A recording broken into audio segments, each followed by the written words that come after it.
Imagine living in a small town where secrets don't stay hidden. Not because your neighbors are gossiping, but because someone is watching you. Someone who knows when you leave for work, what route you take, and even the things you pray no one else ever finds out. Now picture this information arriving in your mailbox, unsigned, threatening, and deeply personal. This wasn't a movie plot. This was reality for the residents of Circleville, Ohio, in the late 1970s. Over the course of decades, hundreds of letters haunted this town, leading to fear, broken families, and even death. Welcome to Supernatural Signals, where the screen meets the spirits. Tonight we're opening the mailbox on one of the most strangest unsolved mysteries in American history, the Circleville Letters. 1976. The letters begin.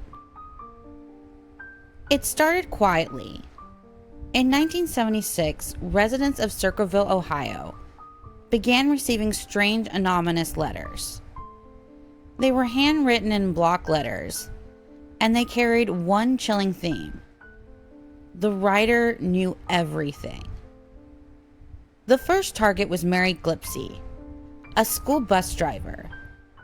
The letters accused her of having an affair with their local school superintendent, Gordon Massey. The writer demanded she stop, or else her secret would be exposed. One note to Mary read, "Stay away from Massey. I've been observing your house and know you have children. This is no joke. Please take it serious."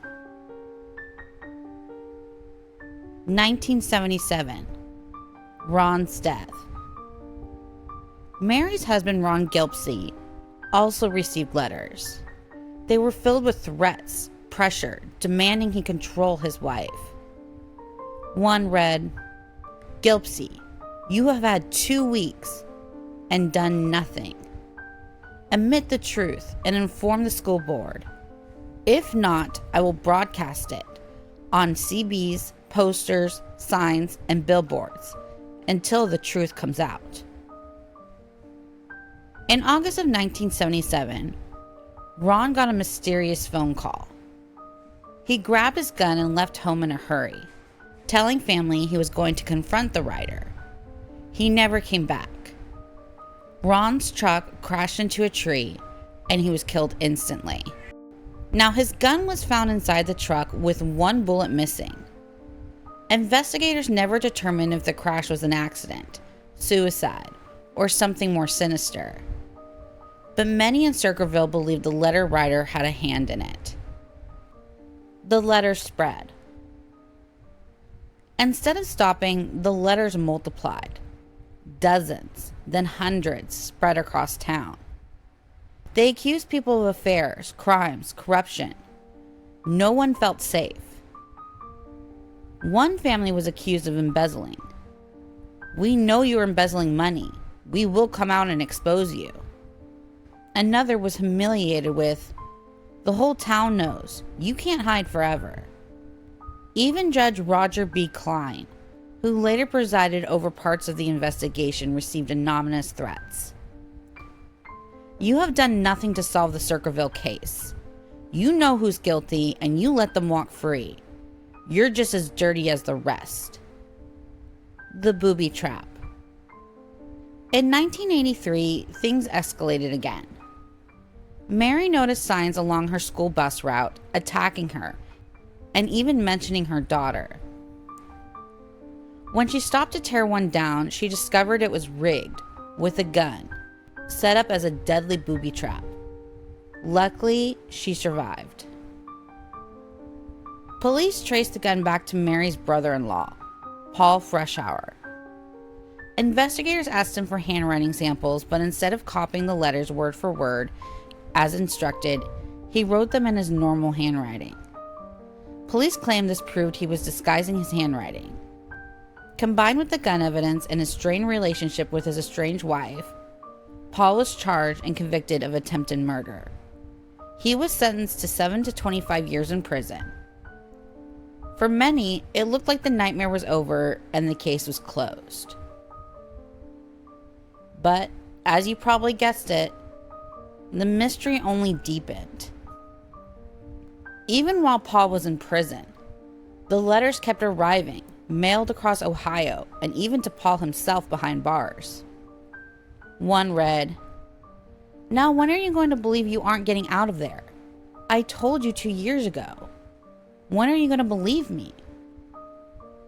Paul also maintained his innocence. When he was finally released in the 1990s, the letters mysteriously stopped.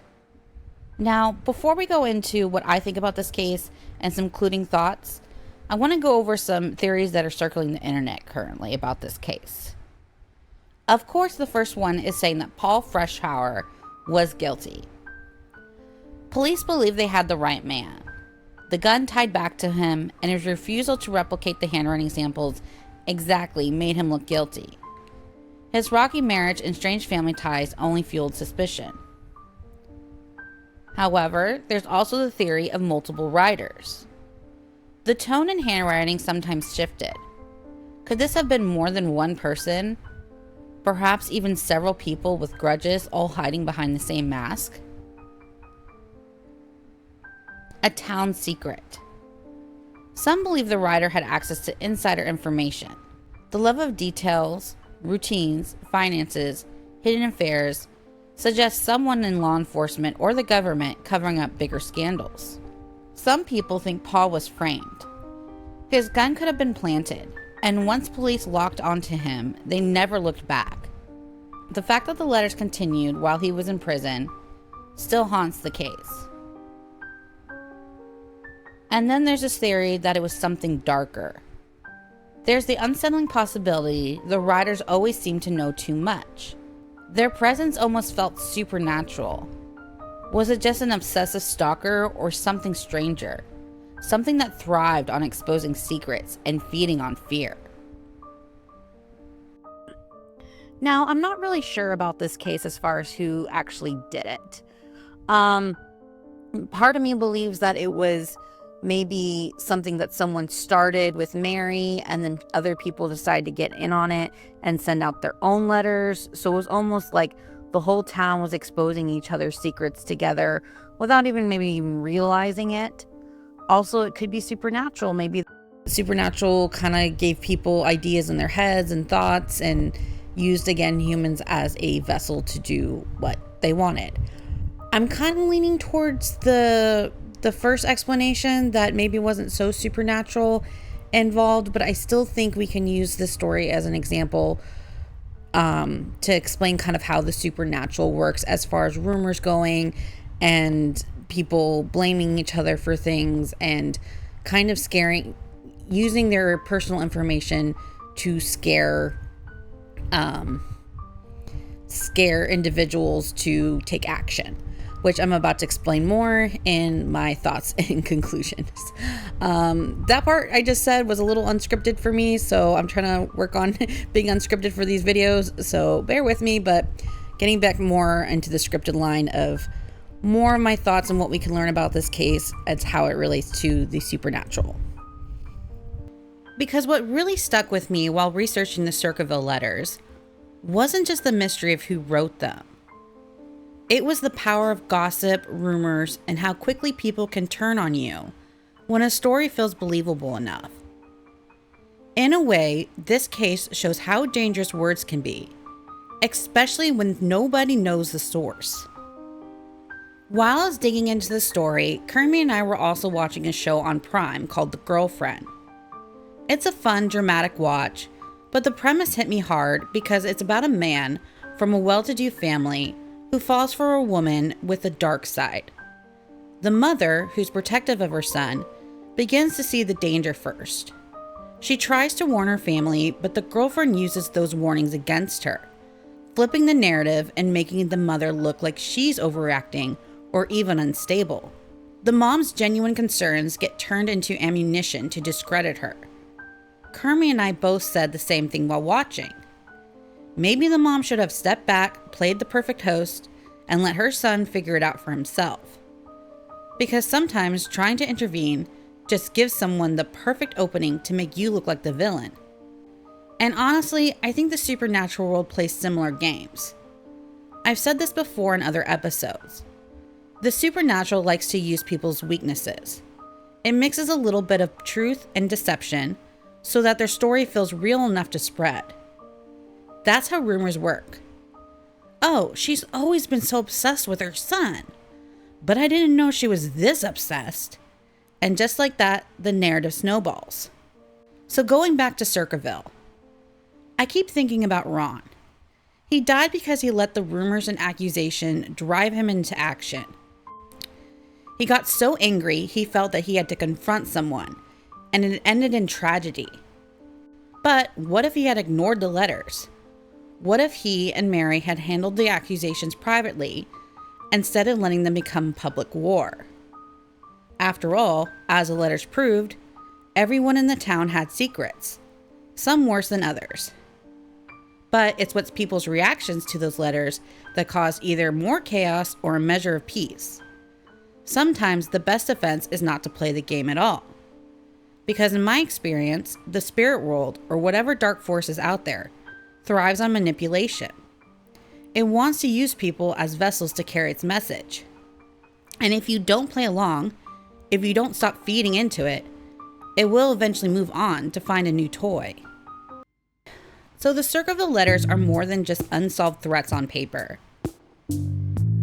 They are a reminder of how fragile trust can be in a small town, how fear can spread faster than the truth, and how sometimes the most terrifying monster is the one hiding in plain sight. Was it Paul, a scorned neighbor, a network of people feeding off fear? Or was it something darker, an unseen watcher who thrived on exposing secrets? We may never know. But the echoes of those words, scrawled in blocky letters, still hang over Circleville, Ohio, as if the writer could return at any moment with one final message.